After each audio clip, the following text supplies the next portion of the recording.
Well, let's come to order. We have a really interesting day today looking at some innovation possibilities and little February rain, which is kind of interesting. And just a couple items before we get into those. One is, if you read either newspaper yesterday, you had a hard time not seeing an article about maltreatment reports, the Department of Health, nursing home complaints, and they can't keep up with abuse reports, et cetera, which is remarkable to be above the fold with the same topic on 2 days, and on the same day. And this was discussed at some length in the Aging Committee and also in Senator Benson's committee. And I just want to let people know we're not going to be taking that up in this committee necessarily, at least as I foresee now, but it's especially germane to the role of the Aging Committee and the work they're going to be doing. And so, and I in Senator Housing, I'll be working on some stuff, and as long as maybe Senator Benson. But, and so it's a big deal, but it's not going to be here. And Senator Benson, were you going to say something? Yeah. If I may, Mr. Chair, I've asked Senator Housley through her Reform Committee to come up with some suggestions. It really is the policy purview of her committee, and then we'll look forward to hearing it in the Health Committee that has purview over that budget and fund as needed to protect Minnesotans. And as part of the further clarification of the roles of these two committees, the money that goes to nursing homes is in our purview. The money the Department of Health and that oversight is a function of that. The DHS oversight of nursing homes, I think, is part of us. So just to make it all clear, hope you learned a lot. The second thing, but that's, I think, note to any people who wish to work in an agency, you don't want to be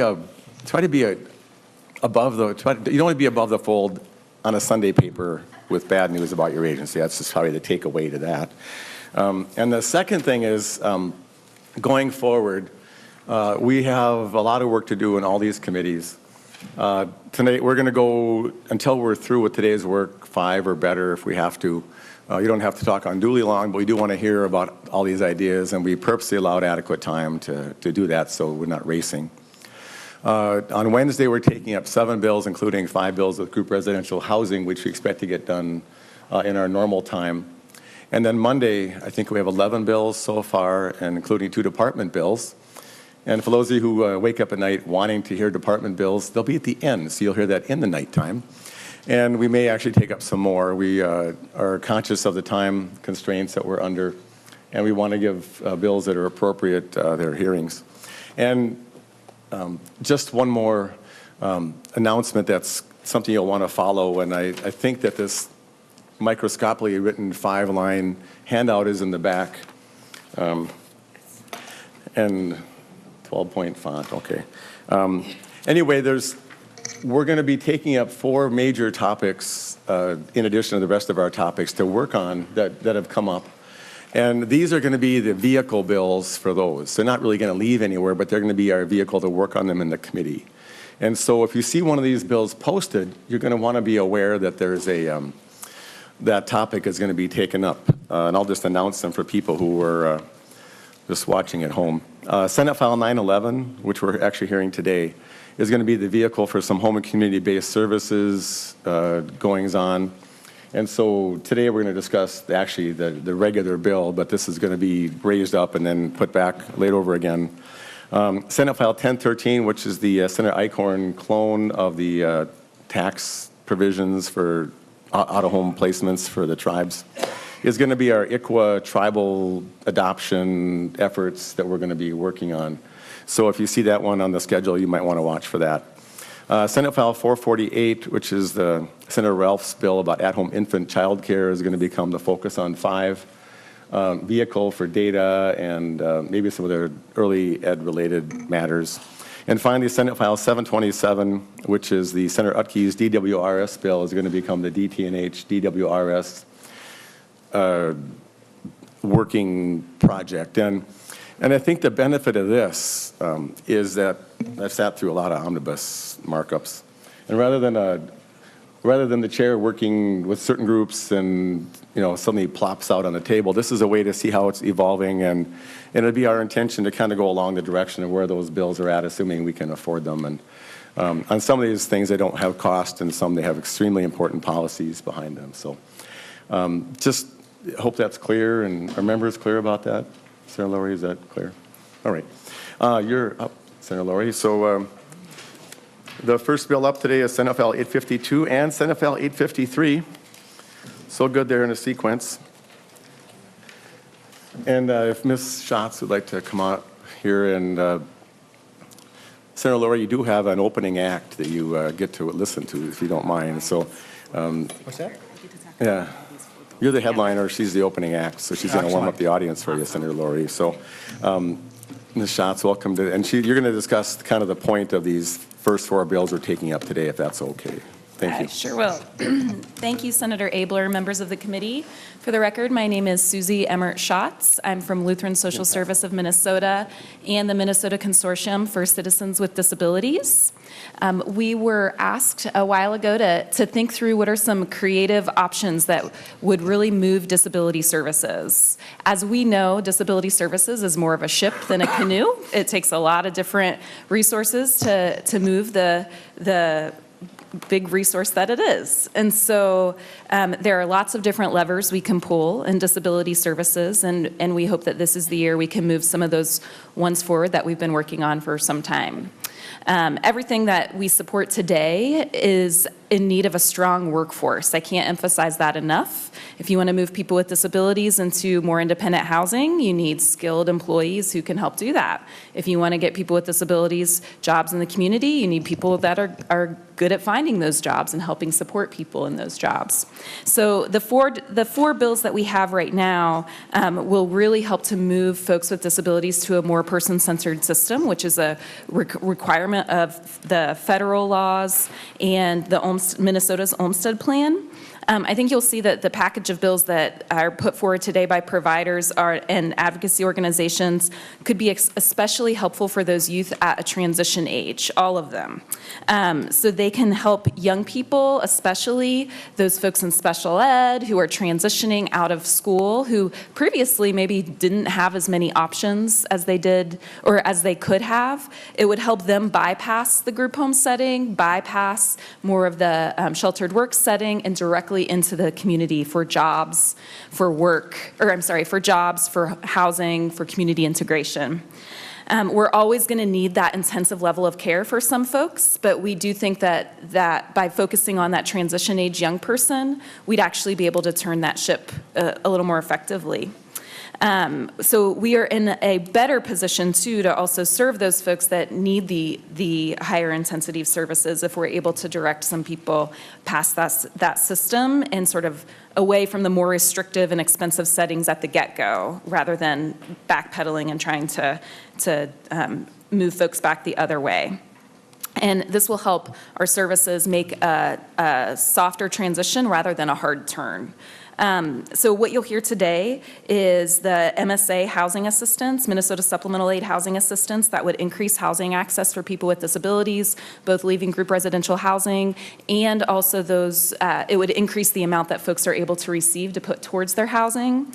The second one will be an incentive pool, and that's a flexible fund that you'll hear about that would allow providers to use their expertise to do more to move people with disabilities in all those ways I talked about. You'll hear about employment supports and services, which will help with folks who to get a job, maintain a job, figure out what they want to do, and we haven't been able to get that done in a way that we've wanted to. And then finally, you'll hear about consumer-directed community supports, which is a way that you can receive your waiver services as a person with disabilities that allows you to structure your own life and use the supports that and the services that you have in a way that makes sense for you and your family. So if there's no questions for me, I'm going to move on and let Senator Lori present the bill and hear from your testifiers there. Senator Lori, welcome to the committee. Thank you, Mr. Chair and members. I do have Senate File 852. As a first order of business, being the first committee, I would like to move the A2 amendment as an author's amendment to get the bill in the shape. And those are being passed out. Maybe while they're doing that, you can explain what you're doing, if you'd like. Well, the A2 actually incorporates the Senate File 853 another change to the Minnesota Supplemental Aid Program into this bill and make some technical corrections. It changes some effective dates, and it just puts it into shape so that we can, and then I'll describe the bill. Right, and it basically combines the two bills together. Is what Yeah, it does, with combines some technical, 852 and and that makes it 853 easier for getting a together. fiscal note, which, Yep. just a fiscal note comment, they're kind of slow coming to the audience. I think I've seen one so far, which was to a bill that we pulled because I didn't like it, and it was free. So if we can think, do you think happy thoughts directed toward the department fiscal staff would help that? So any happiness you want to send their way? So Senator Laurie moves the A2 amendment. Any questions about that? And I believe there's no fiscal cost to adopt this amendment at this moment onto the bill. That's a joke. So We motions don't are free. know of one just yet. The motions are free. I think I see the heads nodding to adopt this amendment. Just in words is supposed to be a joke. Anyway, any questions about the A2 amendment? All those in favor say aye. Aye. Opposed. Senator Laurie, the bill's in the order you like. Yeah, Floor is so yours. that's the extent of the changes that I had. So Senate File 852 is that housing piece, the Minnesota Supplemental Aid housing piece that Susie Schatz mentioned. And it does a couple of things. And first off, when we get our fiscal note, it is estimated that this will save about $1 million per year as a package. And that's a pretty critical piece in trying to move a piece of legislation this year. And it's also some really important reforms. And they're really in two pieces. The MSA housing assistance, it opens up MSA for people moving out of a GRH, group residential housing supported environment, and makes them eligible to receive Minnesota supplemental aid. And it also increases that aid from $194 a month to $368 a month. You know, I think we all know that only about 1 in 3 Minnesotans with a disability can actually sustainably afford to live on their own in their own home. And increasing that support for housing will be absolutely critical to allowing people to secure that more independent future. It's estimated that about 1,450 people will use that reformed MSA housing. This compares to about just over 800 are able to gain access to MSA under its current construct. And then after 2021, there will be about 370 new recipients each month able to use this.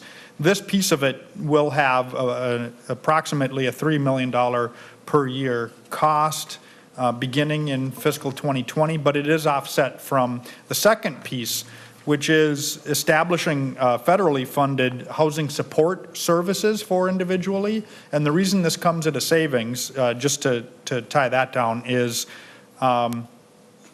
these will cost about $8 million, but it will save us about nearly $14 million in money that is currently state-only money that will now be matched by the feds. And so by investing in this housing support and expanding and establishing this federally funded housing support services, the package together will save about $1 million per year is the current estimate that we should see when the fiscal note is complete. And I'll look forward to having another conversation about it as that moves forward. But that's really the substance of the bill. And I do have a couple of testifiers here that would like to give some additional details and some additional supports for Senate File 852.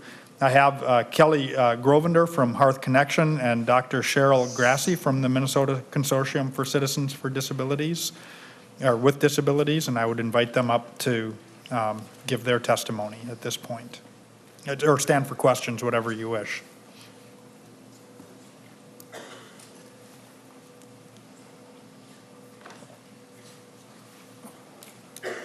Well, welcome to the committee makers. Maybe flip over to the other side. One of you, there's 2 microphones. And we have the extra chair there, which is just meant to confuse people, and it looked like it worked. So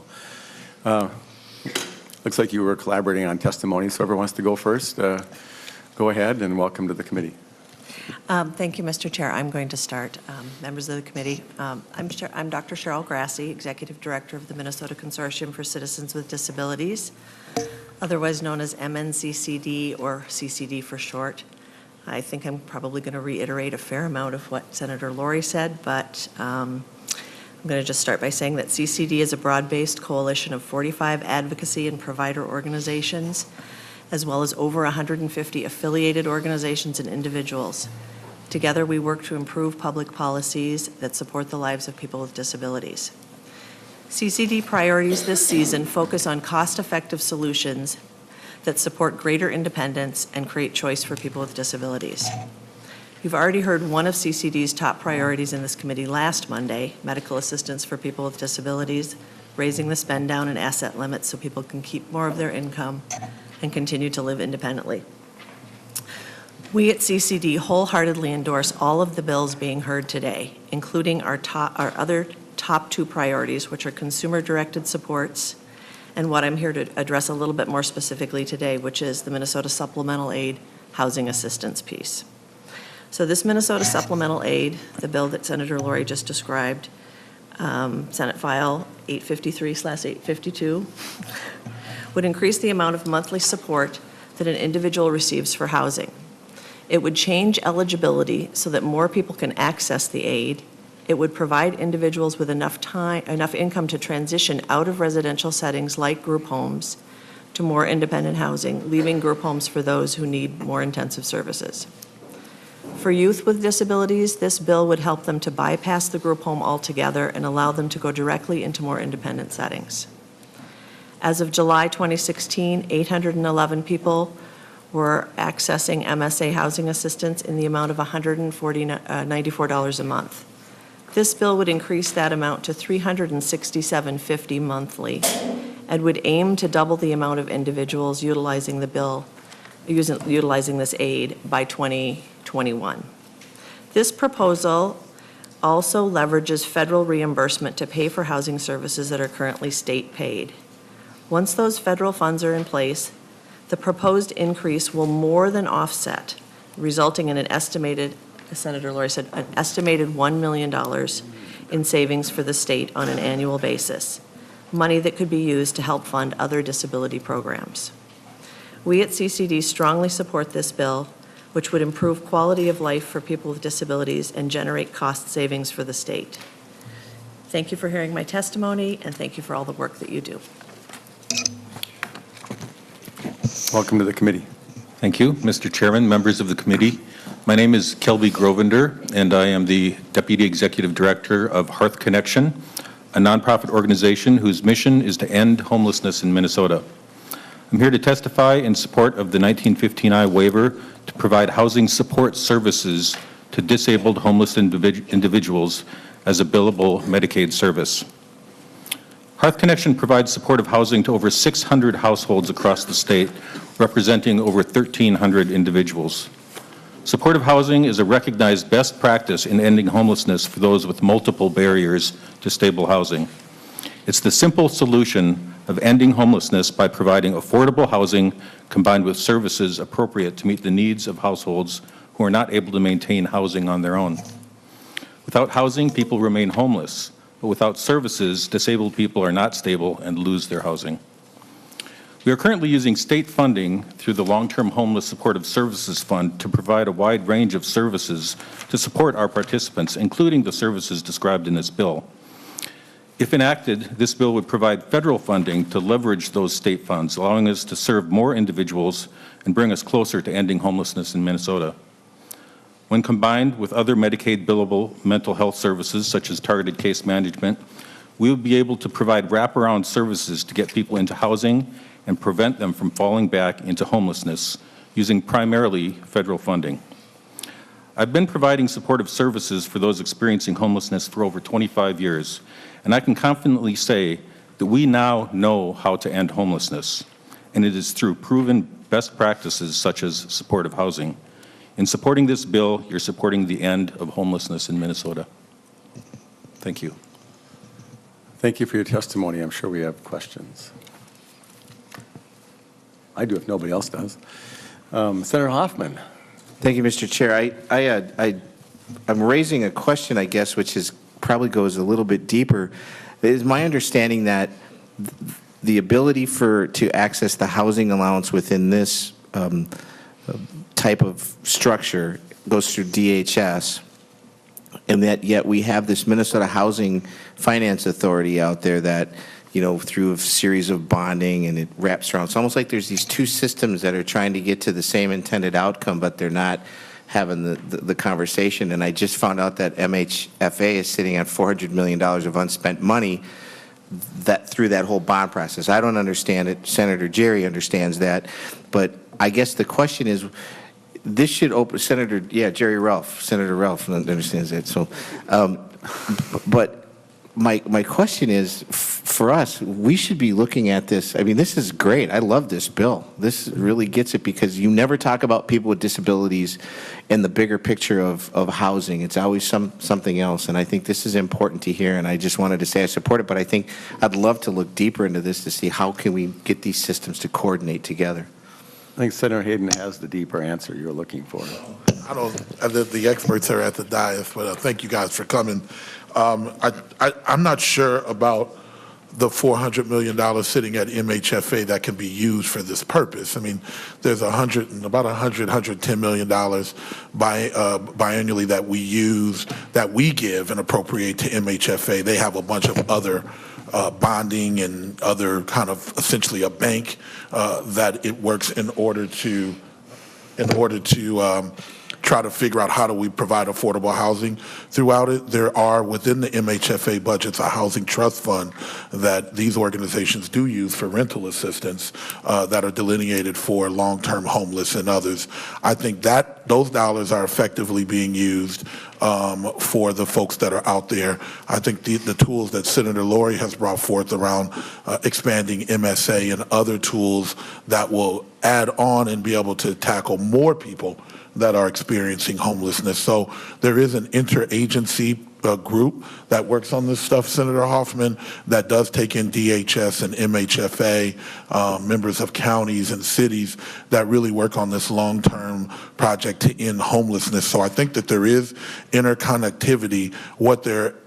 What probably may confuse members is the various buckets that there are in order to use it for this particular population. So MHFA doesn't have a unlimited general fund appropriation to spend on a particular issue. They have appropriations, about 1/10 of their budget comes from us, and then it's divvied into certain buckets for various folks. So I think that there is a lot of work that's being done. I do applaud the work that you're in their creativity, and hopefully the federal government continues to operate in some stance that is going to help us. But I do think this gets to the broader notion of getting people from the GRH system, avoiding it altogether, or getting them to move from the GRH system into the community with supports. So, Senator Mr. Laurie. Chair, so I think it's an important discussion that there are a lot of moving parts here, and MHFA is a valuable program. MSA is a little bit different. It is historically just for people with a disability that are in the community, you know, trying to live on their own and are paying over 40% of their income to housing costs. And you know, it's 811 people of is the total people served under this program in its current formulation. And what we're proposing is to increase that amount from 194 to 368 or something. 367.50. 368, and then open it up to people coming out of or at risk of being in a group residential housing setting. It's still going to be a much smaller program than MHFA's. I mean, I think as Dr. Grassi testified, we're hoping to double, you know, by 2021, the number of people able to utilize this and give that more independence for people. But then the piece that wasn't really mentioned in here just yet is the housing support services, many of which are probably through deed and whatnot, are completely state only right now. And they're things like tenant screening and housing assessment, assistance with housing search and application process, identifying resources to cover one-time moving expenses, new living arrangements, assisted arrangement for and supporting details of a move, developing housing support crisis planning. You know, these are things that we do right now, but we do it at 100% state. And what we're saying is, in this package, we're going to take this set of services that's able to be granted under a federal waiver and move a part of this under our Medicaid program through a waiver and draw down federal match in order to support this. And by putting these together, a lot of these moving pieces can just synchronize a little bit better. And in aggregate, the package should save about $1 million a year. You know, we need to get it tied down and have a fiscal note, and we can have that conversation again. But there was just that one additional piece that might have been lost. I maybe glossed over it a little bit, but it's that housing support services that we're moving under the auspices of our federally supported Medicaid program through a waiver that generates the savings component.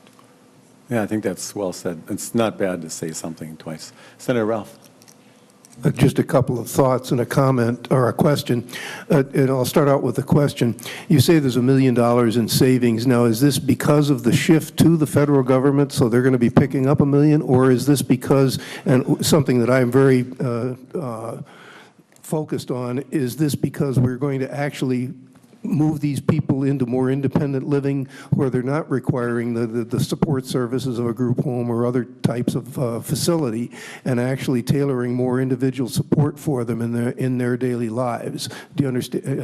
I kind of ran on there, but do you understand? The answer to your question, Senator Laurie. Mr. Chair, Senator Ralph, is yes.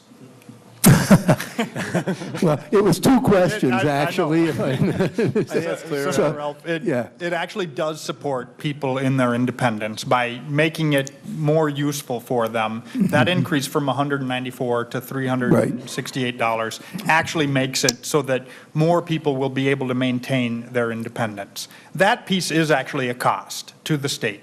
You know, but it does foster that greater level of independence and actually some, you know, better traction with some of the, you know, youth transitioning from a high school setting or a supported environment, maybe bypass GRH altogether by making it available to people who otherwise wouldn't have access to even the $194. The savings come, and it is from bringing in federal supports for things that are paid for by the state. And so, yes, it's not an overall reduction of resources going to the entities providing these supports. It's taking our existing programs and leveraging some federal funding opportunities to make them work better and provide that greater independence. And Senator Laurie, so again, yes. Yeah, thanks for that. It's good to have a succinct answer. And so the magic number 367.50 is a number there's no match to that. Is no, that it's correct? magic. It really is.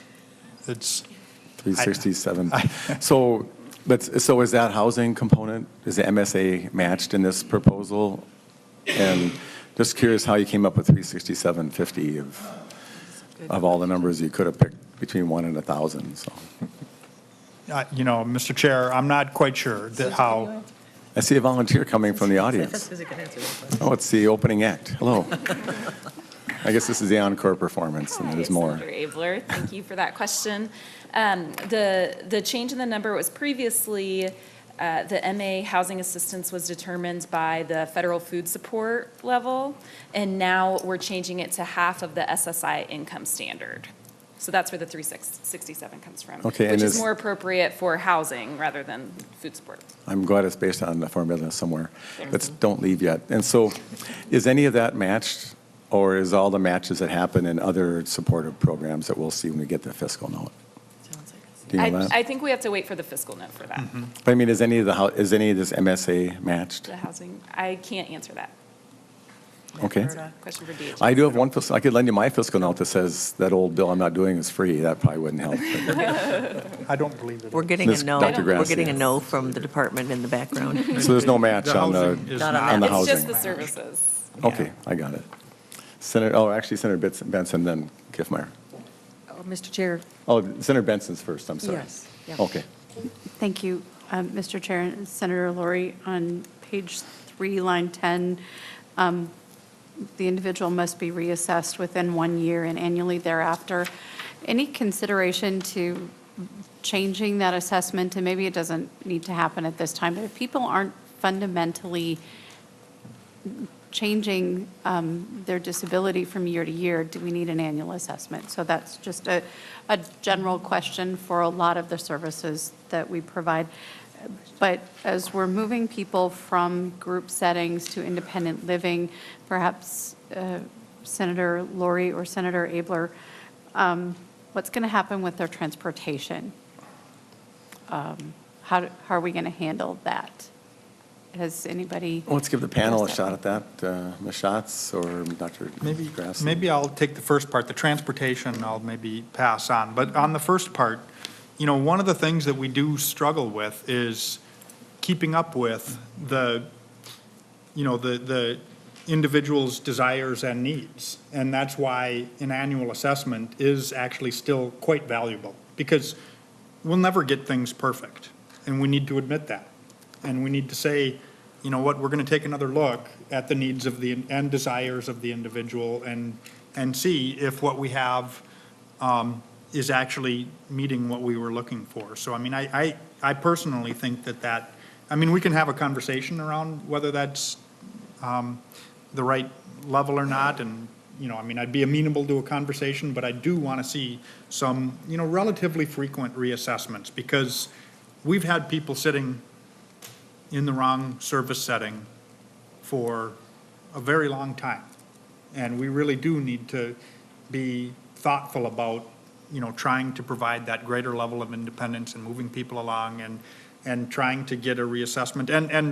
And they've been, you know, they've had assessments done as well and still sit. So, I mean, there's your counterpoint, of course, but that is the intent with this assessment, is making sure that the individual is bought in, and that it's the right service setting, and that it's meeting their wants and desires and meeting the aspirational goal of the greatest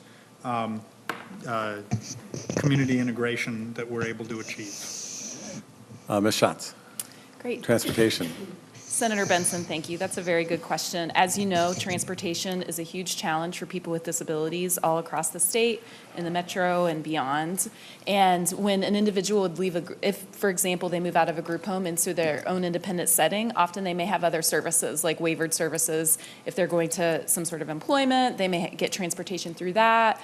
Often folks in the metro area are using services like Metro Mobility. In other places use DARTs or other local service providers. And you would see now that folks would have a little bit more flexibility in their budgets once they receive this, so that they can pay for some of those independent transportation. But it is absolutely a huge challenge in Minnesota for people with disabilities. Senator Kiffmeyer. Thank you, Mr. Chairman.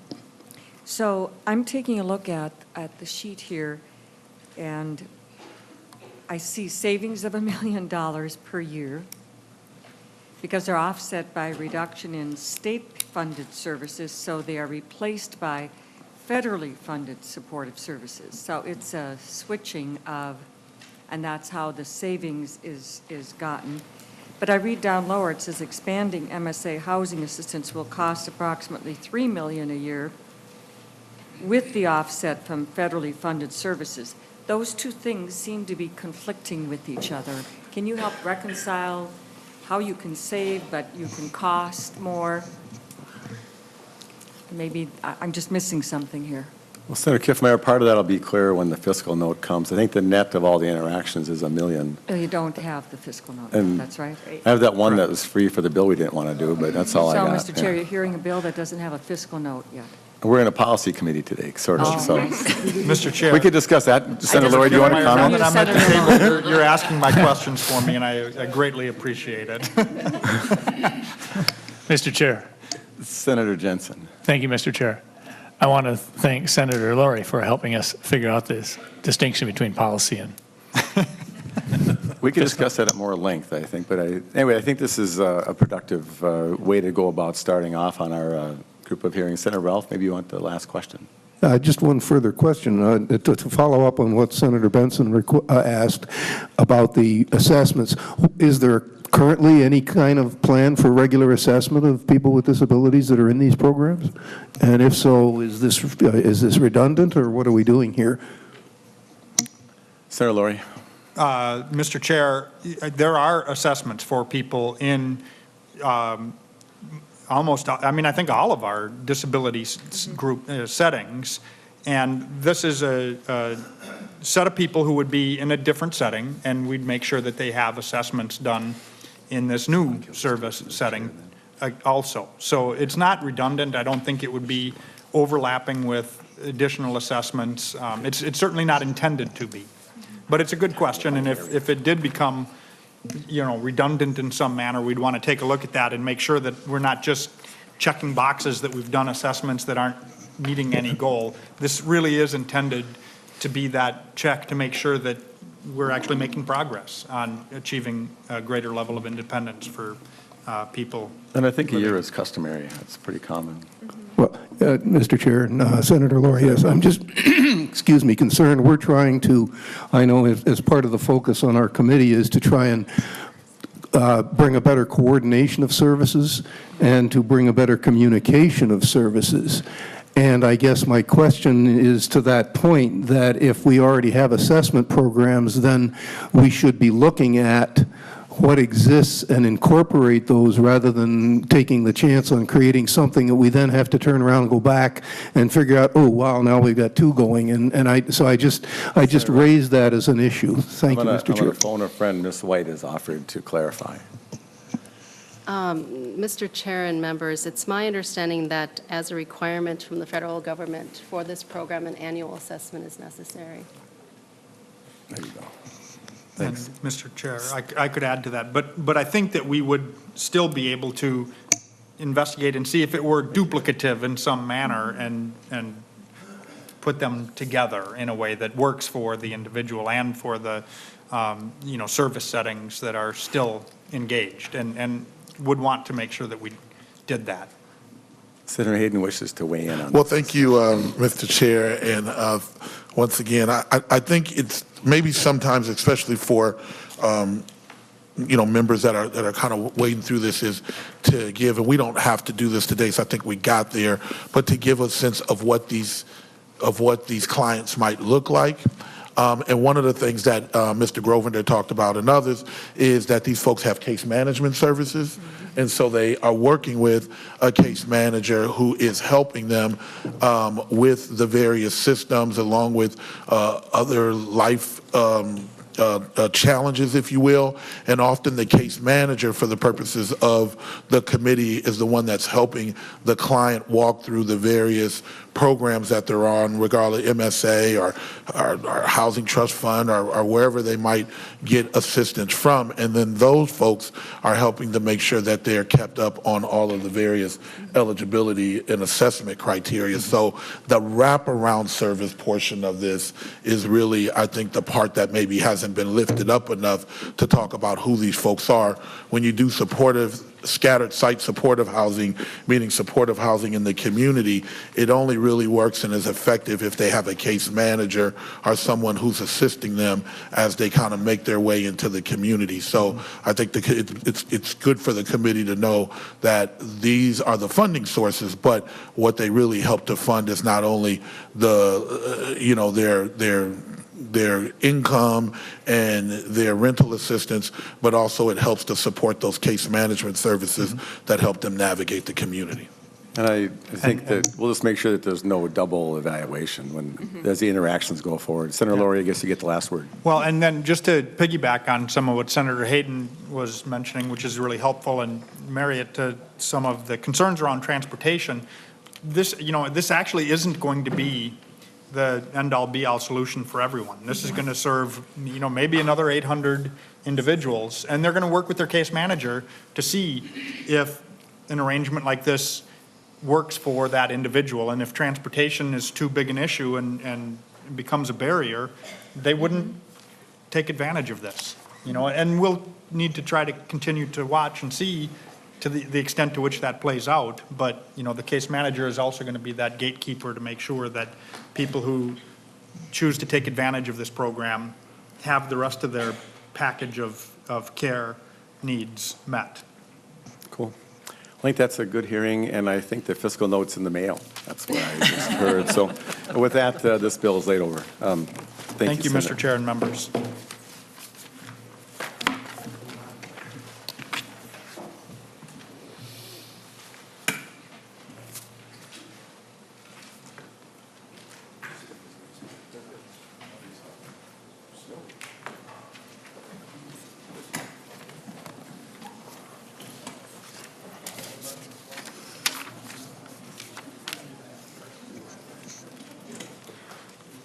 Okay, next up, we have Senate File 911, presented by Senator Abler. Thank you, Mr. Chair, and I'll move Senate File 911 to be in front of us. And I'm not sure what the fiscal note will say on this, even though it says $10 million. I think there might be something in that range.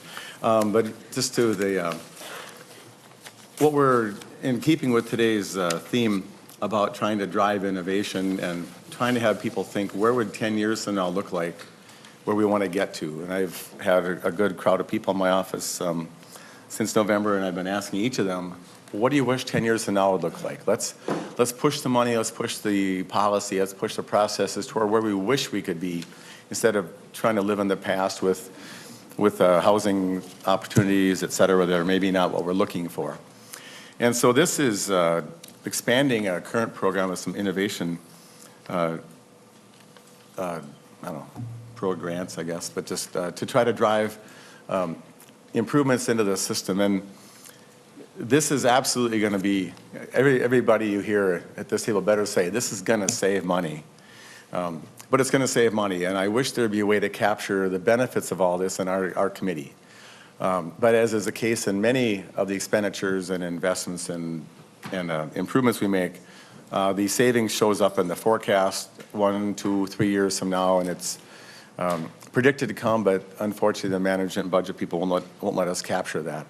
If I can think of a way, I'll try that, members, but I haven't thought of that yet. So just to avoid me duplicating testimony, I've got an amazing witness here, Ms. Lynn Noren, who runs the RISE, and has been an advisor to me on this topic since I was a freshman in the House. And so it's a long time ago. And she actually is one of those people, we discuss those department bills. She actually reads them and offers insight and advice to improve them. And so with her, she's really been a key part to some of our reforms, and RISE is an innovator and dedicated to its service. And so with that background, she brings her testimony about this project. Welcome, Ms. Noren. Please state your name for the record and continue with your testimony. Thank you. Great. Good afternoon, Mr. Chair and members of the committee. My name is Lynn Noren, and like Jim said, I'm the president of RISE Incorporated, which is an organization that supports people of varying abilities. We serve about 3,000 people a year throughout the Twin Cities and throughout central Minnesota, primarily in employment and community integration type supports, as well as transportation. I'm here today in support of increasing funding to the Home and Community-Based Services Incentive Pool at DHS. We really want to thank Senator Abler for leading these efforts these last several years. The incentive pool was part of the governor's proposal in 2015. The competitive RFP process helps disability providers like RISE to demonstrate what they know works, but haven't been able to implement due to challenges within the current rate system. Providers are focused on community-first options, but can only go so far in transitioning our services based on the current funding structures. This competitive RFP is available to disability service providers who are eager to innovate and move people with disabilities to greater independence in 3 key areas. Those areas are competitive employment, independent living, and greater community integration. RISE received an award from the HCBS Incentive Pool for $150,000 to assist people with complex and significant disabilities in obtaining employment within the community. The innovative way our grant works is by offering payment for successful program outcomes. So we're only paid when people that we serve achieve certain milestones such as job hire, 90-day retention, and 180-day retention into competitive employment. The primary reason we could not provide this service before, and why providers are so often unable to innovate in the day service area, is that for competitive employment services, the current rate methodologies for persons served under Medicaid waivers are insufficient to cover the costs of these services.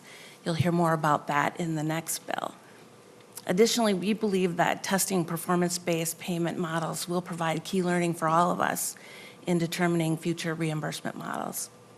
The grant is divided into 3 areas. The first are for proposals that were over $50,000, like those that are in your handouts. The second was for a vendor to administer micro grants to people who have disabilities to achieve individual outcomes.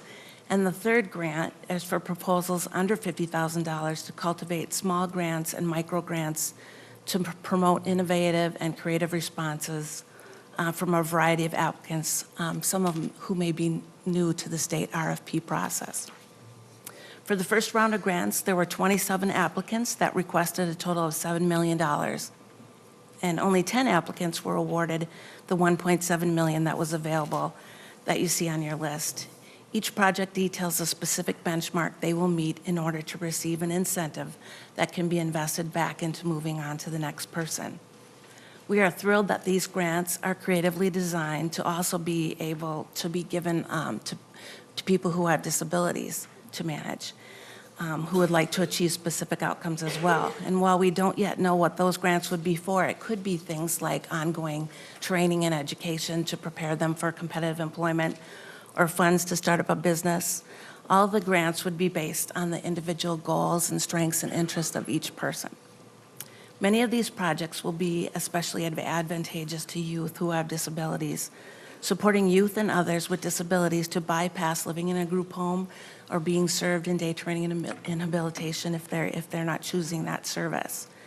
Supporting people with disabilities to move directly into more independent living and competitive employment will be critical to turning the ship of disability services to greater independence. Thank you for the opportunity to provide testimony. And thank you, Mr. Chair. Thank you. Members, Mr. Chair. Go ahead.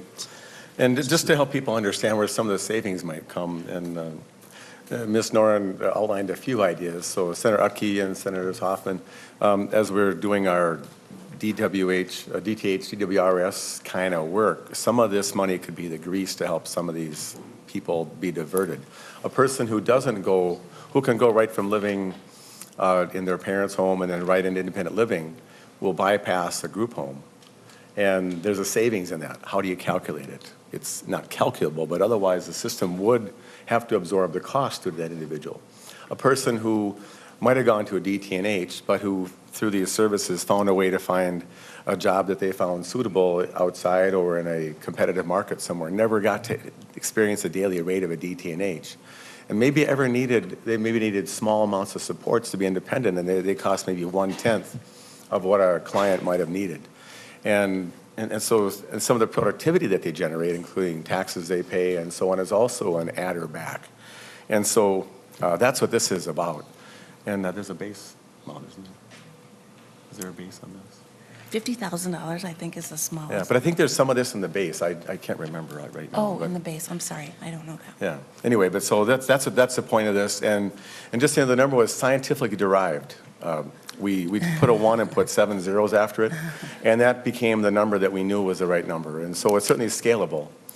But we wanted to point out that this money could all be spent in ways that would advance not just the math, but also the quality of life of the individuals being served. And so often we put a dollar sign on a program.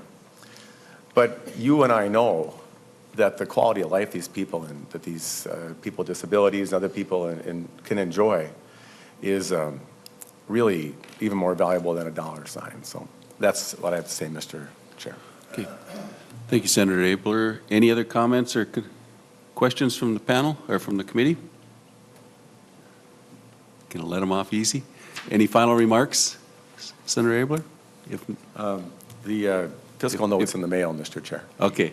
And hearing that, this bill, Senate File 911, will be laid over.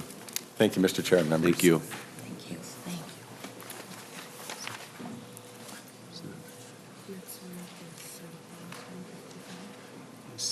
You can come back and take over.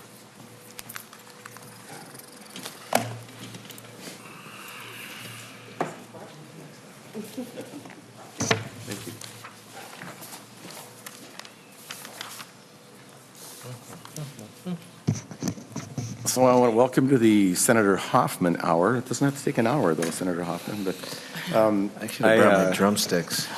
yeah, Ms. Zuber is here. And so I meant to mention, we only had one other witness on my bill, and she's at the table again here.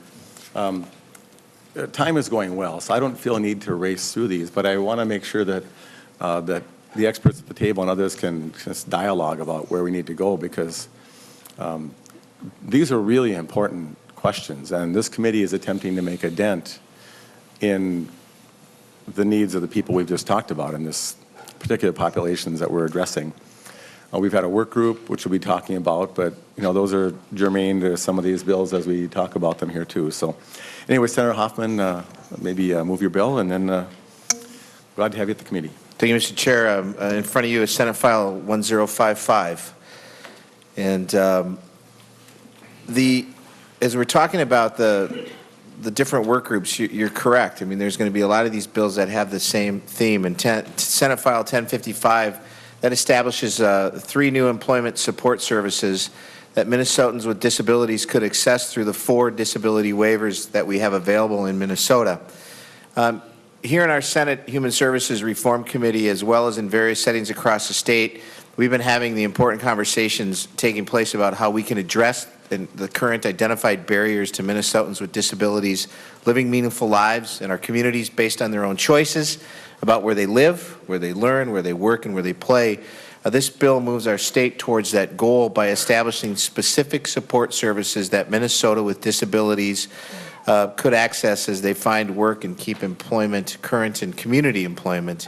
And there are 2 folks here with me today. One is Andrea Zuber from Dakota County and Lynn Noren, who you just heard from RISE, that will talk about it. And we're talking about important things like employment, job discovery and job development and supported employment. So, Mr. Chair and members, Andrea and Lynn are here to go a little bit deeper on the bills. Well, welcome to the committee. Ms. Zuber, you're going first, looks like. Thanks, Welcome. Mr. Chair and committee members. Thank you for the opportunity to testify in support of the creation of these 3 new employment services that are being proposed. The services will make individualized integrated employment accessible for a far greater number of people with significant disabilities in Minnesota who want to work, and really strengthen our ability to empower people with disabilities to thrive and prosper. They will also ensure that the requirements of the Home and Community-Based Setting Rule, the Workforce Innovation Opportunity Act, the Minnesota Olmstead Plan, and the Minnesota Employment First Policy are met. And those are all lining up, telling us that if people with disabilities want to work in integrated settings, we need to figure out a way to make that happen for folks. We currently have employment services available that are working for a small percentage of people with disabilities who are accessing vocational or day services in Minnesota. Because of some pilots that we've been doing in Dakota County over the last couple of years to increase employment outcomes for people with significant disabilities, which have very strong informed choice components to them, we know that many, many more people want to work than currently are. So one of the pilots that we did called Way to Work was a pilot that we did with the Department of Economic and Employment Development, Vocational Rehabilitation Services, and one of our large day training and habilitation providers, ProAct. And basically what we did was we worked with people and gave them the opportunity to understand what employment is and how it would look in their lives. And the fact that it's an option for them, how it would interplay with their benefits. And 125 people, or 58%, during that first year, during our pilot in 2016, actually came forward and said that they wanted to work instead of receiving services in the center where they had been.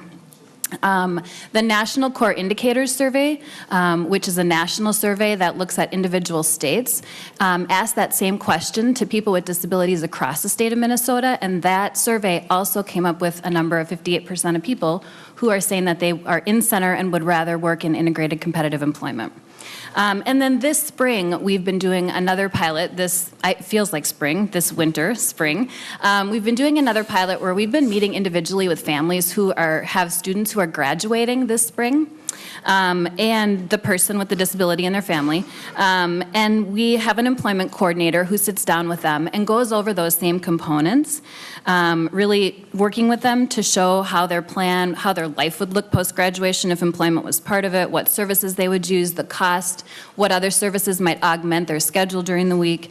And so far, we've met with 20 families. And after meeting with our employment coordinator, 19 of those 20 families have chosen integrated options for day services upon graduation, and 18 of them have chosen integrated employment as their number one choice for post-graduation.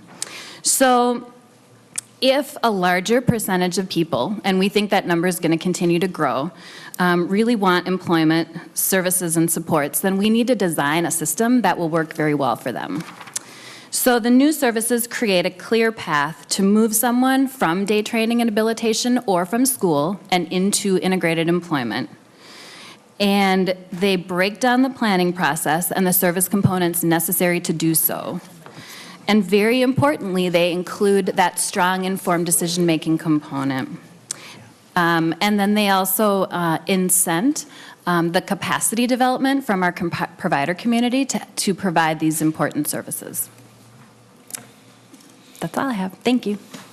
Thank you. Senator Hoffman. Thank you, Mr. Chair. Members, before Ms. Noren speaks, she's going to talk briefly. There should be a handout that you all have in front of you, and she's going to, part of her testimony is to really talk about the employment exploration services, the employment development services, and the employment support services. So just want to make sure you have a visual of that. So, Mr. Chair, Lynn Noren. Ms. Noren, thank you.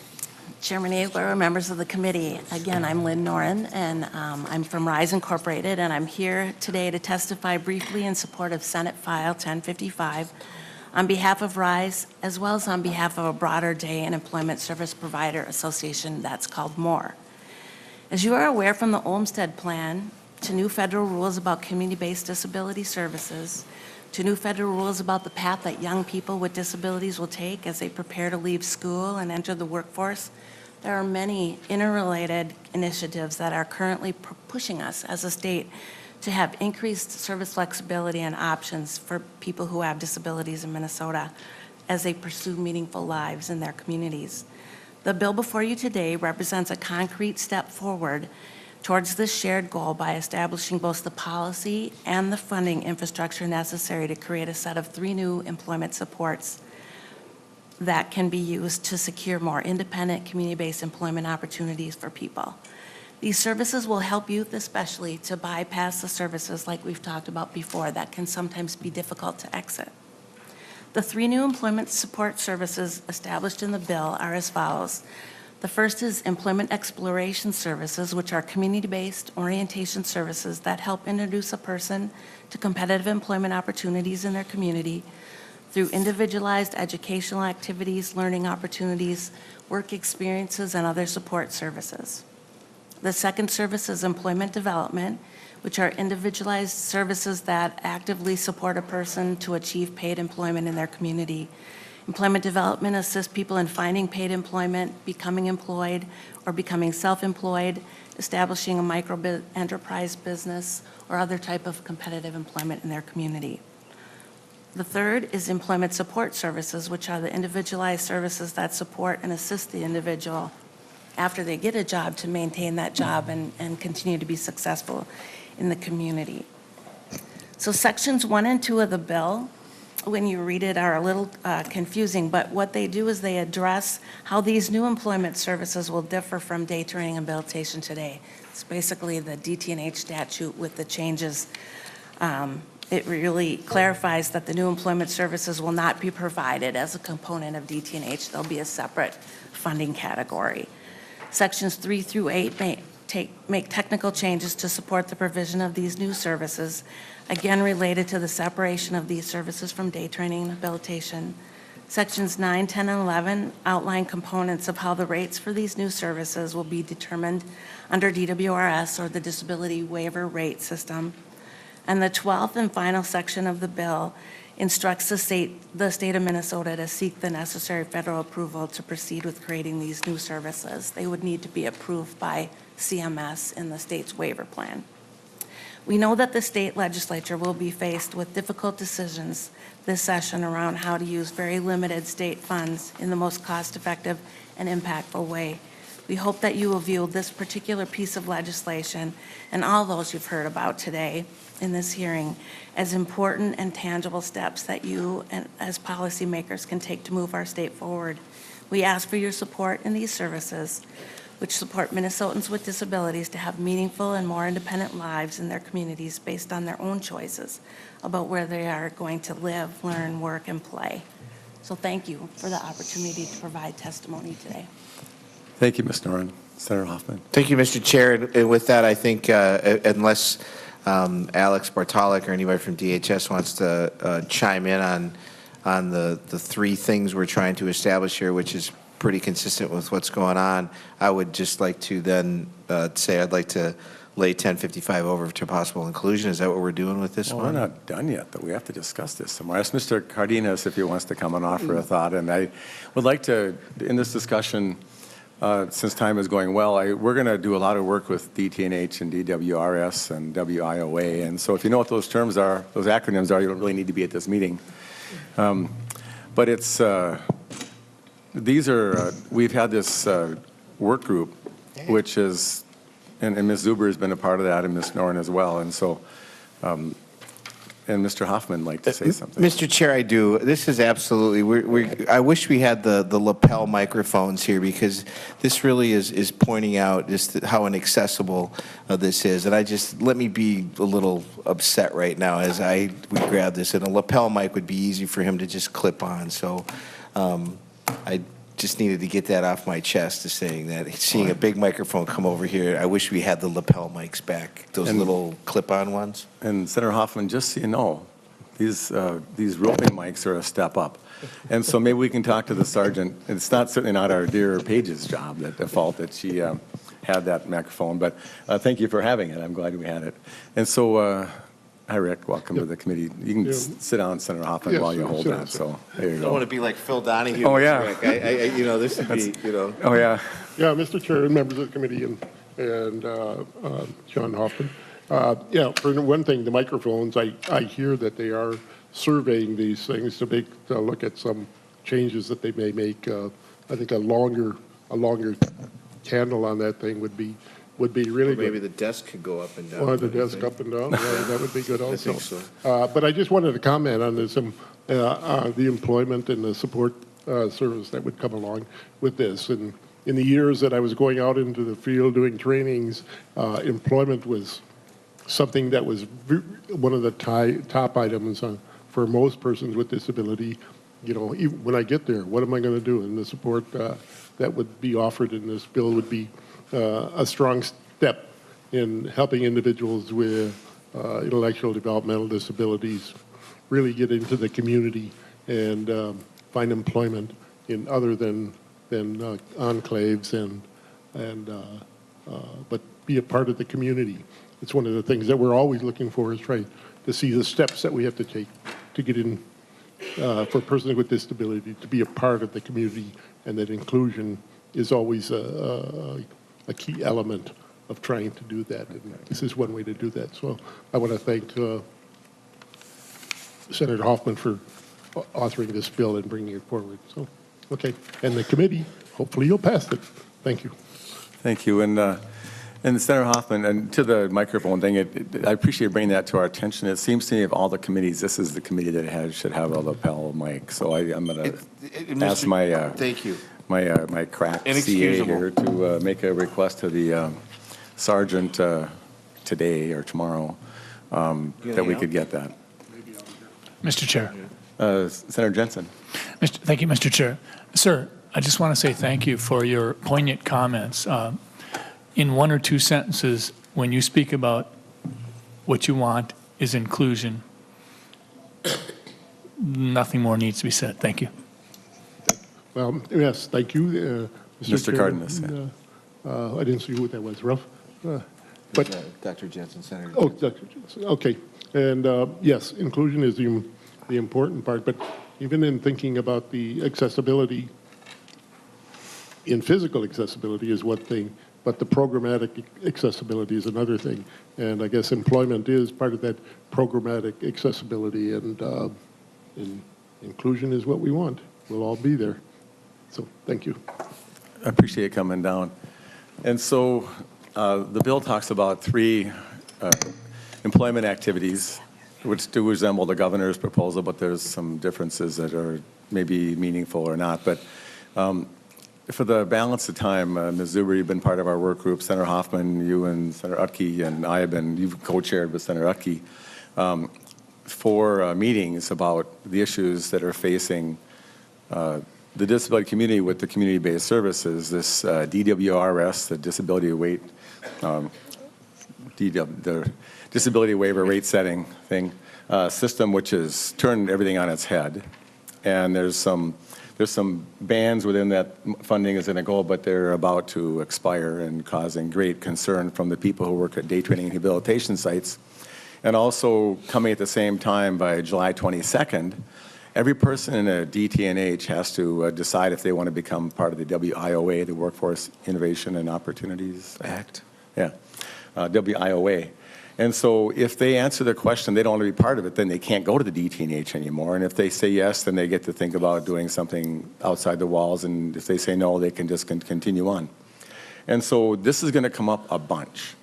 And so maybe Ms. Zuber, if you could just take a minute, and I would ask Senator Hoffman, but it would be some kind, it would involve some case back in 1849 or something. And so Ms. Zuber, if you could kind of just offer your thought, and then let Senator Hoffman fill in with the history.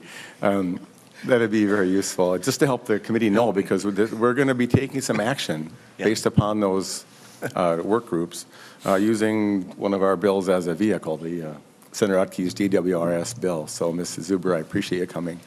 And can you offer just something to make sure the committee is up to speed? Thank you. Mr. Chair, are you asking for just up to speed on kind of what the Workforce Innovation Opportunity Act is and what that's all entailing? Well, I think that most of the members have not had the privilege of being a part of that, and WIOA is kind of new. And so if you can just, in just a couple minutes, people used to go to a DTNH and live happily ever after. And they had plenty of money, sort of, and they could just go there and do their thing. And that might be changing. So if you could just tell us what we've been working on and what some solutions are and what the problem is. Okay. Mr. Chair, thanks for the clarification. And committee members, I would say that we have been, this is really a pivotal time in history, nationally and in the state of Minnesota. We have several different policy statements that are lining up to, oh good, Alex Bartalik is here and she can speak to this as well. But we have several different policy initiatives that are lining up on the federal and state level to really incent integration reform for people with disabilities. So we went through deinstitutionalization and we got people out of institutions and into group homes and into day training and rehabilitation centers. And now the next phase of that, really that integration reform, is to now start moving people into more individualized employment and living settings. The Workforce Innovation Opportunity Act really says that people need to be given very good information, informed choice, about their opportunity to work, and that they need to be able to then, if they're choosing employment, we need to figure out a way to support them in that effort. If they're not choosing employment, then we need to make sure that we're going back on a regular basis, and I believe it's annually, to check in with them and give them the information again and see if there's anything else that they want to do differently. Alex Bartalik with the Department of Human Services could probably talk more about the home and community-based setting rule that says that we need to use HCBS waiver services in the most integrated setting possible for people. And then we also have an Olmstead plan in Minnesota, which really has us looking at how we support people to live and work in integrated settings. The Minnesota Employment First policy, which was adopted as part of the Minnesota Olmstead plan by the Olmstead Subcabinet in October or September of 2014, says that employment needs to be the first choice or the first thing that people are considering for day services. So again, it's really about talking to people that employment is an option for them. And even people with very significant support needs, we can figure out ways to wrap supports around people and help people work if that's what they want to do.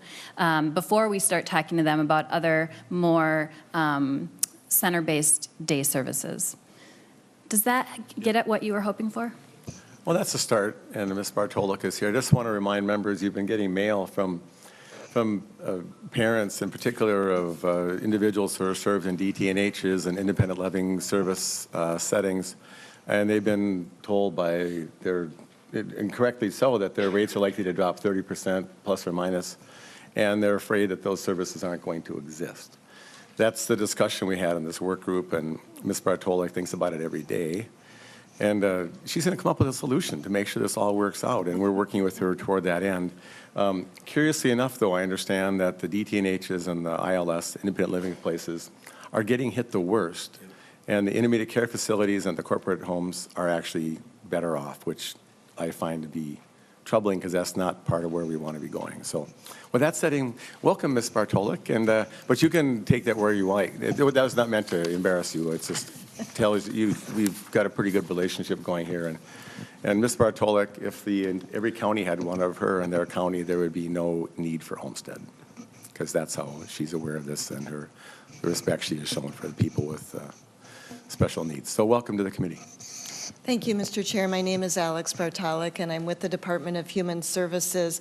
And we are at a critical time where people's choices, how we pay for services, there's a number of things coming together.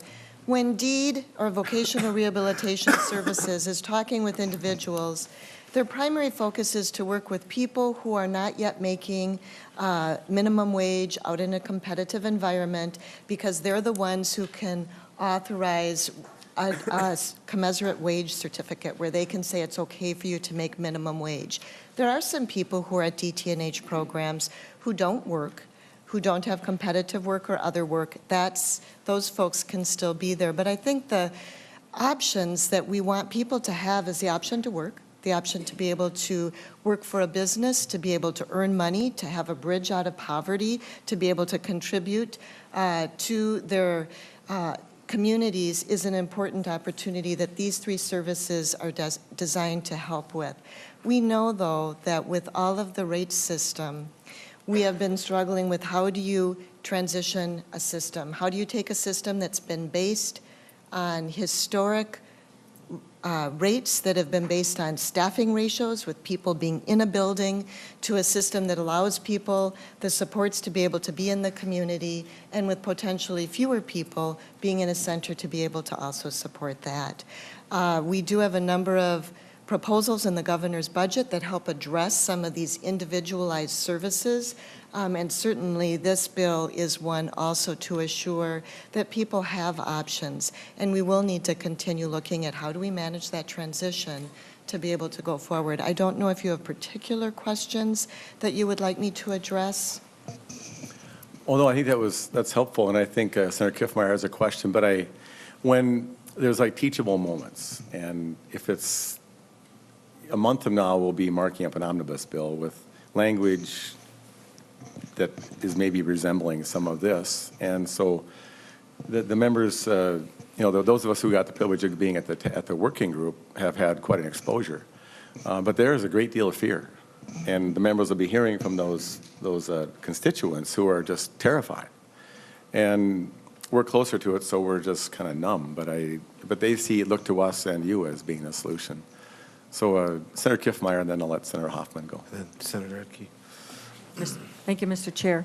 So I remember having served on HHS for a while and going through many of these hearings, but I also reflect back historically that at one time DT&H was a very novel, progressive system change. It was very dramatic. Yeah.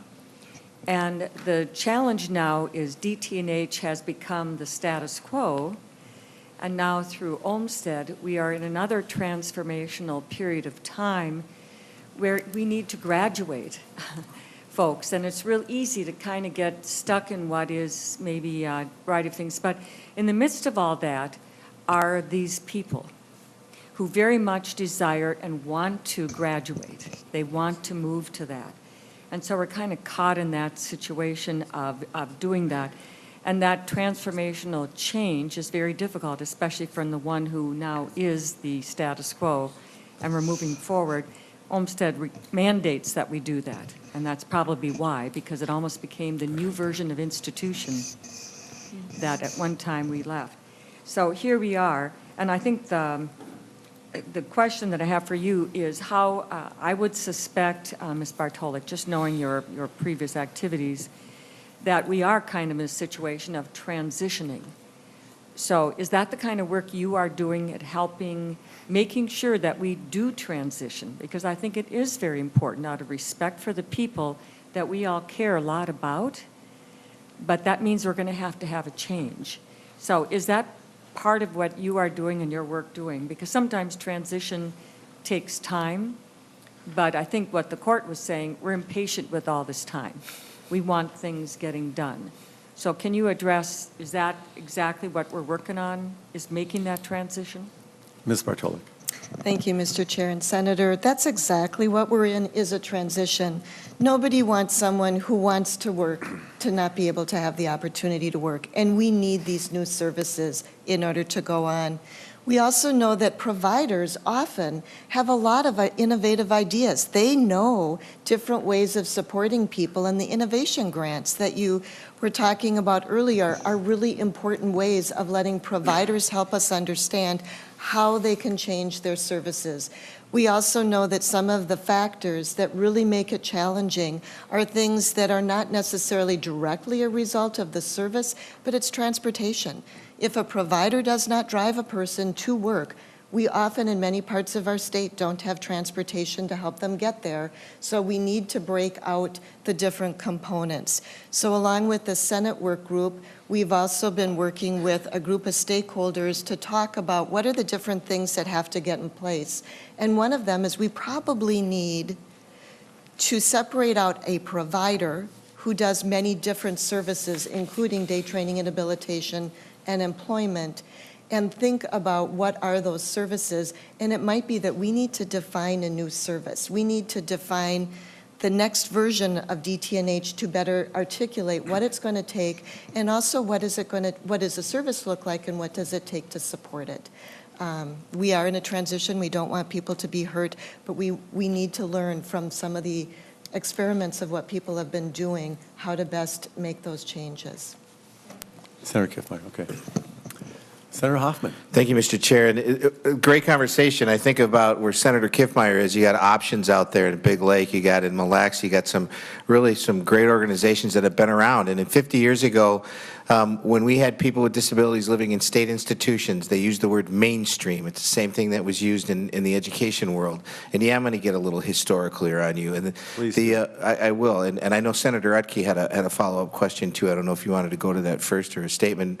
But I think it's important that we realize one of the things that we're going to be challenged with is these colliding systems that are going to be out there. You're going to have Folk Rehab, indeed, the Department of Economic Development and the Department of Human Services, and you got sometimes there's going to be some interagency discussions that might not necessarily match because there's an intent to do one thing and a deciding factor to do another, and sometimes those two systems might just collide. And so you're starting to see that a little bit here because we're intertwining WIOA in with HCBS. And just by that in and of itself, you got to be pretty wonky to understand it. So the other thing with that is the word informed choice. That's one of the things that we're going to have to just really learn how we're going to define that and have a definition of informed choice that becomes intangible to the work that you're doing, but it's got to be implementable within the organizations that we're working with. And again, when you look at what happened 50 years ago, special minimum wage was set up as a response to incentivize businesses to hire people with disabilities. And remember the institutional pay rate that was going back then is you had people with disabilities working on farms making 25 cents a month, picking potatoes. And it doesn't seem that long ago where Dr. Colleen Wick, and if you go to the Governor's DD website, you can see some of those stories are still there. But I would hope that we keep this conversation going on as we talk about inclusion and the paradigm shift there to say what's important to me, but the inclusion just doesn't start with day training and habilitation it has to start in our education system as well. We still have those children that are being educated in a segregated setting, not because of their unique and individualized needs, because again, informed choice, that comes with intent and individualized needs, but because of some administrative conveniences. And so I would hope that we're all thinking in that bigger picture on how this system is going to look, because we got a lot of moving targets out there. And I just wanted to thank you for letting Senate File 1055 be heard in this discussion that we've had with the work group. It's been good. And thanks, we play a little bit, you and I, but the comments you made were especially well set up by those who preceded you, so people could understand the man in front of us knows a ton about this stuff, and he is quite a historian. Senator Rutke, and to our benefit, we joke, but I'm really glad to have you on the team. Senator Rutke. Thank you, Mr. Chair. Part of what I was going to comment on was back on your comments, and some of this has been covered through our conversations, which continue to kind of build the file, but backs up to this transition in some of the unknowns and stuff. It's kind of a little bit of the fear. Providers are not sure what they're going to get. They're talking about the reductions, and the feedback we're getting is they're going, how are we going to continue to operate? And then the clients. I was with some again this weekend, and if they've said it once, they say it 30, 40 times. I love my job. I don't want to lose it type thing. So it's balancing all those things from providers to clients to what we're doing here. Well, I appreciate it, and thanks for all your help on that. Any other questions, comments about this? I appreciate the discussions. Just one question, Ms. Bartolek. Maybe you know this, or maybe we have to talk to Ms. Peck, but is there a definition of informed choice that we're going to be able to hang our hat on that Ms. Zuber is giving you pointers, apparently? So, Mr. Chair, we do have a definition of informed choice that was negotiated through our development of the Olmsted Plan. We have been using this across state agencies. We've been using it with the Department of Education, DEED, and Human Services to try to say, how would you operationalize it? And we tested to see how well teachers and VR counselors and county case managers, can they use the same process and get to a similar answer? We will be happy to provide that to you. I think it's most important that Mr. Hoffman has it. That's it. Mr. Chair, this is good. It is the 1998 amendments to the Rehab Act. They brought this up in the other one. It's super duper long, and there's been some reworking of it. But I think it adds to we're using it, but I think we should probably have a serious conversation about how we come up with our definition of informed choice that's implementable. That's the point. This is really long. So. Well, and just to commend Dakota County for their help on the work group and their leadership and a lot of the areas that we're trying to accomplish. So Ms. Zuber is, what's your title again? Mr. Chair, I'm the Director of Social Services in Dakota County, and I also forgot to say when I started that I'm also testifying on behalf of MICA, which is the Minnesota Inter-County Agency. Well, thank you for that. But as a county staff, they're on the ground trying to implement all the things that we passed once upon a time that Ms. Bartolek has to implement at the state level. And so this is actually, there's a collage of the 3 levels of state government: state determined, state directed, county implemented. And so Ms. Zuber, if you would do me a favor and keep talking to your colleagues and see if we need to make that definition maybe only about a third as long. And Ms. Bartolek, if there's a way to have a practical one that has less chance for peril, that'd be awesome. Well, this has been a good discussion. Senator Hoffman, you want the last word? Thank you, Mr. Chair and members. I appreciate this conversation, and it's good work. So Senate File 1055 is laid over. And there's one more bill, Senator Hoffman. Thank you very much, Thank you. participants. Thank you. And I appreciate for the committee with bearing with me on this discussion. It's really important, and it'll help later. So, Senator Hoffman, you have another bill. Mr. Chair and members, Mr. Chair, Senate File 1065 and members, Steve Larson and Deborah Bailey are coming up to join me as well. But in front of you, before I go into what this is, there's going to be an author's amendment that is the A1, I believe, amendment. And then after that was drafted up, Mr. Monahan said to me that there's a little calculation that he needs to fix, and we can just do that as an oral amendment so we can save a tree. So with that, members of the A1 in front of you, and if Mr. Monahan wants to tell us the oral language that needs to be fixed, that would be fine.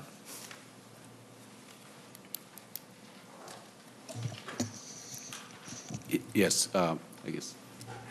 I got handed the gavel, so it wasn't quite ready for that. But yeah, let's go ahead. We'll go ahead with the oral version of the A1 amendment. Thank you. Mr. Monahan? Mr. Chair, members, the oral amendment would begin on page 2 of the A1 amendment.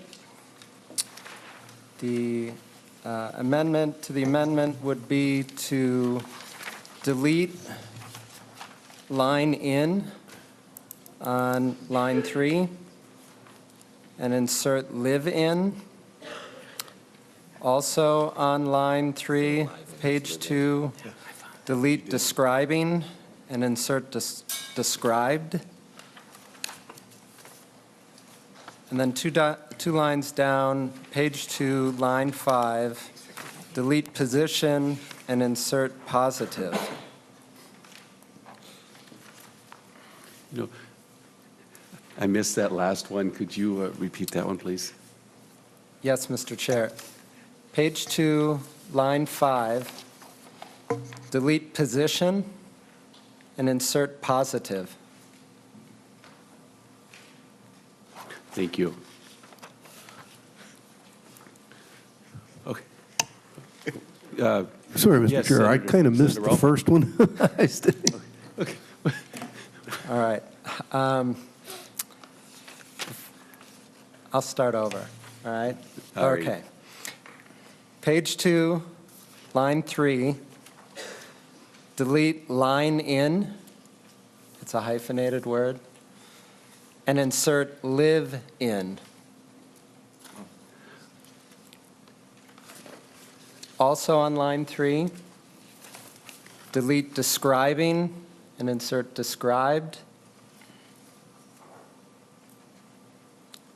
And finally, on page 2, line 5, delete position and insert positive. Okay, thank you. In the interest of brevity, do we need in that first amendment, do we need to remove in and then replace it with in? I think all you need to do is live or live in, and just delete line and put in live. Mr. Chair, Senator, technically live in is one word, so it needs to be deleted and replaced with, I'm sorry, line in is one word, and it needs to be replaced with live in. 2 words. 2 words. Thank you. Any further questions on this? Otherwise, a motion to approve the A1 amendment as amended. Thank you. No, that's Senator fine. Hoffman? So moved. Okay. Senator Hoffman moves the A1 amendment. All in favor, say aye. Aye. Aye. Thank you. And Senator Hoffman, you may continue. Thank you, Mr. Chair and members. We almost had a little and/or clause there that stopped a certain bill last year from making it through. So that was funny, by the way. So Senate File 1065, we're talking about CDS, Consumer-Directed Consumer Community Supports changes. And this program, the CDCS, Consumer-Directed Community Supports Program, has been around for about 15 years. It's a critical consumer choice option for people with disabilities who receive a medical assistance waiver. So we're back into our waiver conversation. The CDCS program allows individuals to direct their own care, choose the cost-effective services that are specifically tailored to their own needs, and allow for some creative solutions to staffing shortages that plague our industry. While the CDCS program costs much less, it also places strict budget constraints upon the consumers that use the program. The budget cap, that is commonly known, is really restrictive, and it prevents many people who may otherwise use an effective program from enrolling. Instead, many stay on a more expensive traditional waiver and receive less customized care and service. This is reform at its finest, and with me today is Deborah Bailey from Chaska, Minnesota, and Steve Larson from Arc, Minnesota. So I believe, Deborah, you're going first, correct? Okay. Yep. Welcome, Ms. Bailey, and if you would please state your name and continue with your testimony. Thank you. Thank you, Mr. Chair, committee members. My name is Deborah Bailey. I live in Chaska, and I am on a caddy waiver. I'm here today to testify in favor of Senate File 1065 to expand and improve consumer-directed community supports. I would like to have more control and more choices with regard to my care and services. I have a traumatic brain injury as a result of a car crash. I was on my way to work in January 2012 when I lost control of my SUV after I hit a patch of ice. I spent the next year relearning how to walk, talk, use a knife and fork, tie my own shoes, read a book, pretty much everything in life. I still live with significant impairments in visual processing, planning and decision-making, and energy management, as well as some other deficits. There are several reasons that I support CDCS, and I'd like to share a few of those with you. While I do want more choices, I am not able to take on significantly more responsibility for overall management of my services. While I believe that I would be able to get some of my services and supplies at a lower cost, I'm concerned about the significant budget reduction I would face. Under current law, I would take a 30% reduction in my current waiver budget to get on CDCS. I believe that this approach discourages independence and fosters paternalism. I would like to have a better understanding of my rights and my options under the waiver program. When I have expressed this desire in the past, I have been asked to identify a specific problem to be addressed, or I have been told that CDCS wouldn't be appropriate for your situation. With the help of a support planner, I believe that CDCS would be very appropriate for my situation. I would like more control in choosing caregivers with whom I work well, and I would like an easier way to address issues with caregivers. I would like more flexibility in scheduling caregivers. I would like the flexibility to arrange changes directly with the caregiver when holidays, appointments, or other scheduling conflicts occur, or when I would simply like to arrange a particular outing or activity. I would like to encourage more communication between my caregivers. Currently, this is not permitted because of privacy concerns and company policies.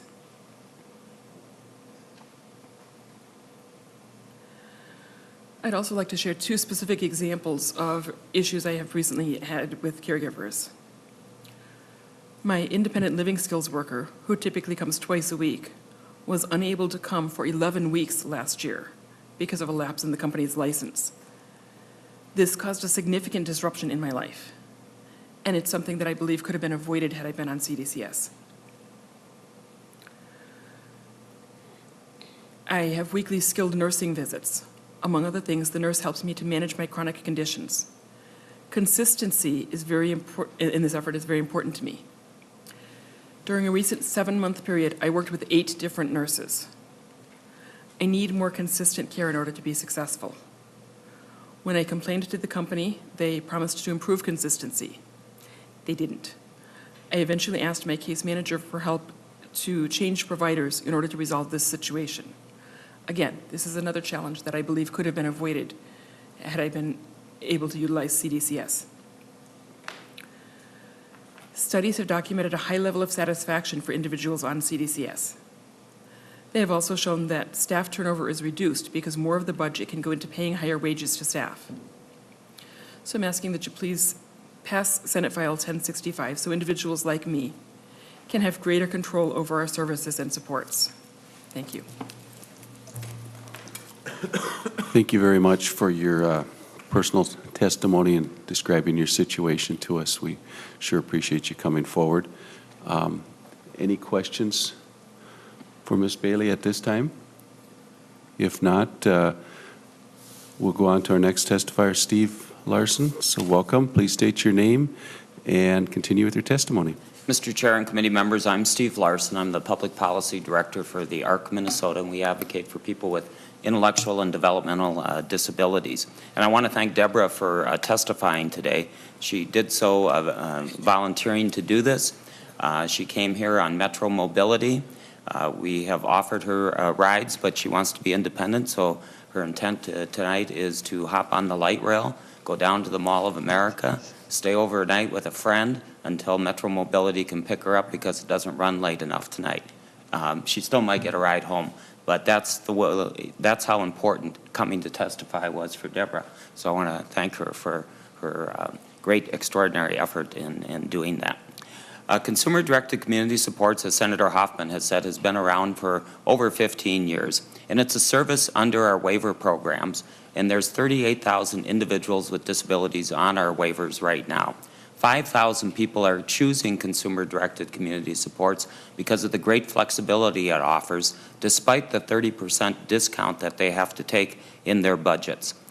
The majority of the 5,000 people are children because the 30% discount for families, they're willing to do that for their individual budgets because of the individualized and customized services that they can arrange for their families and the flexibility that they have in bringing in caregivers, including the ability to pay caregivers at a higher rate. But for adults, when they turn 21, that 30% deduction that they receive that they would get otherwise on formal services is prohibitive. And many of those adults go off of consumer-directed community supports at that point and into more formalized services in order to get the additional support that they need for employment or day programs or individualized housing. So this legislation attempts to fix that particular problem. CDCS gives individuals an annual individualized budget. They agree upon a support plan with the county.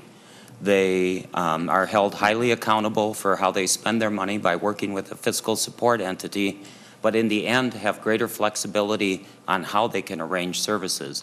And so that's why 5,000 people are utilizing that service. But this legislation will attempt to break down some of the barriers that exist so that 10, 20, or 30,000 Minnesotans on disabilities will be able to access consumer-directed community supports and the benefits that it has. The three changes that we're recommending is, first of all, a change in the budget methodology, and this calls for a work group to be established to develop a long-range budget methodology based on the latest information that we have from a variety of sources, including MnChoices and other statewide assessments that are going forward. It also calls for an exceptions process for individuals with disabilities who have been told that they should be discharged from an institution such as St. Peter or Anoka or ICFMR or other institutions, and their discharge plan hasn't been implemented after 60 days. This would, we think that they should have access to consumer-directed community supports at a higher amount so that we can get those individuals back in the community where they want to be. And also an exception process for individuals that are currently on consumer-directed community supports that want to live in a more integrated housing or individualized housing situation or want more individualized employment. And this might also attract some people that are on the waiver but not on CDCS to go back to that program. And so we feel strongly that if we make these changes, this will make the program much more conducive to meeting the needs of a greater number of people on our waiver programs. I just want to wrap up by saying that on all four of the bills that we're hearing today, the ARC Minnesota strongly supports them. With MSA housing assistance, this has been a very positive program for a number of people with disabilities.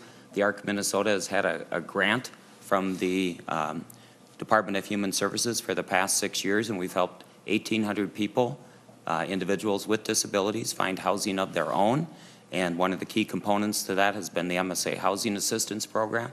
And if we're able to increase that amount, we'd be able to help many more than the 1,800 that we've already found. And this has to be housing in which their name is on the lease. We are one of the recipients of the incentive pool dollars. We have a program called A Working Life, which we're just getting started, which will work with 350 people, individuals, to find employment of their own. We've been very involved in the employment services legislation and convening that group in looking at implementing these three new employment services. In addition, I think the consumer-directed community supports wraps this all up by empowering individuals to have control over the resources that are available to them to develop the customized services that they need to live the most independent life that they can. And so hopefully you will support Senate File 1065. Thank you, Mr. Larson. Any comments or questions for the testifiers from the committee? Hearing none, seeing none. Any final words, Senator Hoffman? Thank you, Mr. Chair. I just, we're asking for the developing of a budget methodology. Number 2 is expanding the budget expansion for people that are using the individualized employment, housing, and positive behavior plans. And then number 3, the creation of that limited budget cap exception.